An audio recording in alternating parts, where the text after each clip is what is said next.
All right, what's up, guys? Adam Silver here, and I'm here with Monster Michael Todd. What's up, dude? What's up, buddy? How are you? Doing well. Yeah. So, just we'll ask a few questions, maybe a little bit about your background and stuff. Some things that people don't know about you. Right. But the thing is that most of the time our interviews consist of just talking about arm wrestling stuff, and I'm sure we'll touch on some of that. But where'd you grow up? So I'm born in Arkansas, born and raised, lived in Arkansas most of my life. I mean, I've traveled quite a bit, lived a few places here or there, but pretty much Arkansas. I live probably 25 miles from the hospital I was born in. Okay, Yeah, all right. Yeah, pretty close to home. Yeah, and what kind of work do you do? But before you got into arm wrestling. I beat people in arm wrestling. Right. Yeah. So basically, so I was a martial artist as a kid, and then I always loved martial arts, and then I got into arm wrestling, and then as an adult, I basically just either ran a personal training business, did personal training. I've had a bunch of odd jobs. Like I've done everything from slinging steaks, chicken, and seafood door to door in a little frozen truck to hacking brick to stocking Yarnell's ice cream. But as an adult, basically, I've just ran a personal training business. I have my own personal training business. Yeah. Mm-hmm. Okay, that's awesome. You have your own gym. Okay, yeah. So this thing is a monster home gym. Tell us about it. It is. Okay, so it's an evolving project, right? So previously I had a custom home built at a 2,000 square foot gym in it. Loved it. Rebecca and I relocated to Hot Springs, and we had a space that we had to cram all the equipment in to 600 square foot, and it was crazy, just packed. So then we brought in a second floor, made it 1,000 square foot, added 400 square foot. Then I put together a funding package, raised some money through some brand partnership deals, at another 1,000 square foot, heated and cooled it, so now we had a 2,000 square foot gym again. And then when I blew the bicep a couple years ago, couldn't train for 13 weeks, I had to come up with a plan, and that plan was, let's see if we can't raise $250,000 and add another 5,000 square foot to the gym. So now we have a 7,000 square foot home gym, known as the Monster Factory, where monsters become real. But so that's all been the interior project, and it's been amazing. It's super exceeded all my expectations, and it's truly been from all the support from all the fans and other people out there that want to help us pursue our goals, right? Our new project is the outdoor entertainment space. So we're putting in a massive, true L-shaped pool, 44 foot by 18 foot. Then it's got a shallow end that's 18 by 28. So it's 18 by 28 and 26 by 18. Massive. It actually goes into the guy who we bought a house from was a pro beach volleyball player. So we have this big volleyball area out there, all basically just a bunch of sand. Yeah. I've got a 10 obstacle course out there. Then the gate's gonna lead out to like my own little Muscle Beach space. I've got some pretty cool partners we're partnering up with, so we have full outdoor fitness. I got a local nursery garden center that's going to put in some palm trees for us. So I have my own little beach resort. It's going to be crazy, bro. That's incredible. It'll be the best place to do any type of influencer collaborations. Like, we will have so many things, because like inside my gym, I have an indoor basketball goal. I have a full game room. We have all types of activities. I've got the Sprint Ninja Warrior course inside. I got the obstacle course outside. Still trying to figure out a way to have a zip line that goes into my pool. Oh my God, that's crazy. We're gonna figure it out, but it's a lot of fun, man. So do you have recovery in there too? Do you have Glad you mentioned that. Yeah. So Cold Plunge, I partnered with them several years back. They sent me a Cold Plunge XL. We have our own dry sauna in our bedroom, and then we have obviously, so basically cardio, then dry sauna, then Cold Plunge, then hot tub.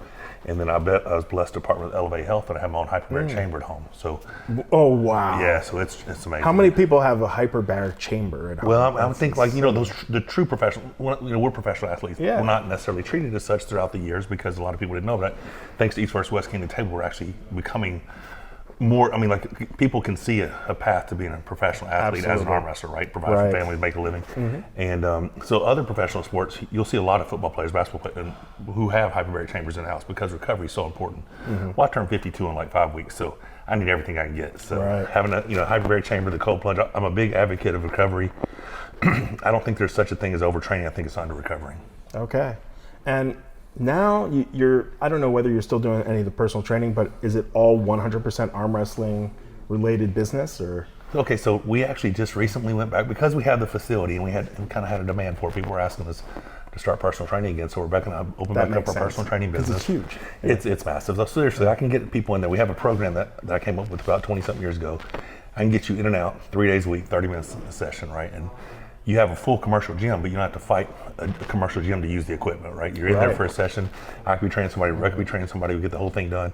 And that's what's exciting about the outdoor fitness space. I'm partnering with a couple other companies, so I'm gonna have a full outdoor gym as well, so I can actually train my clients outside if I want to. So that's amazing. It's truly a blessing, truly a blessing. Wow. Yeah. Tell us a little bit about how you and Rebecca met.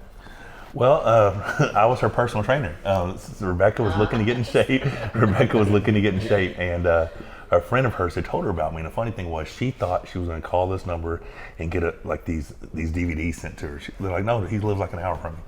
So she came in for a consultation. I told her, is God family getting in shape? If it's not that high of a priority, don't do my program. Okay. And she drove an hour and 15 minutes each way, twice a week to come train with me.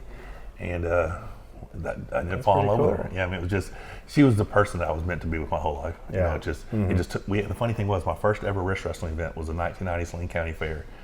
And she was actually at that same event doing a cheerleading competition. It just took us 21 more years to meet, you know. Oh my God. Yeah, wow. I mean, our paths had to cross numerous times when we were kids. Like, my cousin owned lands right across the street from her cousin's house. She hung out in the same town I grew up in. Like, I had to walk in the convenience store and her walk in the same convenience store within 30 minutes apart. We just never got to meet, you know. Yeah. So, yeah. You should finish that story though. How did we actually meet? When I came in, what was it you said? She keeps telling the story over and over. It's the truth. And I don't believe it's the truth. Now, I do have a shirt that says this. You know it's the But truth. I don't think I said this. She comes into the gym, and obviously I've kept all my awards over the years, and she goes, what's all this? And she claims that I said, well, I'm kind of a big deal. You know I'm a world arm wrestling champion. She goes, that's a thing past grade school? So basically, she offends my entire life's work, and then, you know, I fall in love with her. So that's how it works. Oh my God, that's amazing. Yeah, all pretty right. much the story. That is very cool. And so, what's the future? What's the future for you? You know, what are you looking to build towards? Obviously, I know from an arm wrestling standpoint, Levon. No, the thing is, from an arm wrestling perspective, and I'm gonna be honest with you. Yeah, sure. And I'm pretty transparent all the time anyway. This whole comeback, after, you know, the injury, then losing my mom, and just finding purpose, right? This is no longer, there's a long time. I've been doing this for 35 years.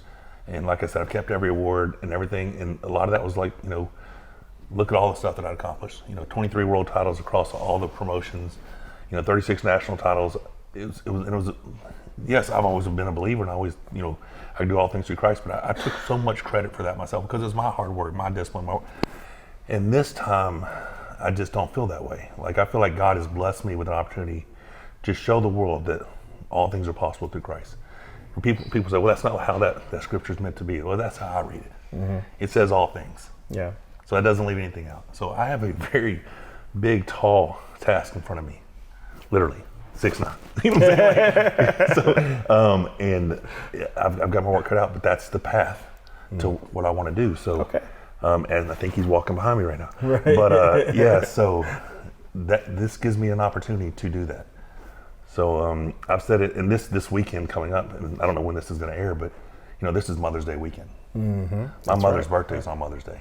I would have never left my house and traveled over here and missed being at home on this holiday, right? Right. Unless I had this opportunity, you know. Yeah. So yeah, I'm here to give it everything I got. Moving forward, you know, it is the winner of Levon versus Hermes, right? And after that, I really see that there's going to be another nationwide tour, and just going out and giving God the glory and giving my testimony, and you know, maybe motivational speaking at some point. I don't know. I actually have no idea what the future has in store. Okay. There's no such thing as a retired arm wrestler in my mind. Right. It's just at what level do I want to compete at, you know? Yeah, for sure. But yeah, I've got 5 grandbabies, so we have you know, we have a full life ahead of us with a lot of fun experiences still to come. But yeah, I just feel truly blessed. Awesome, man. Hey, thanks a lot. Yeah, brother. I appreciate it. And we'll see you next.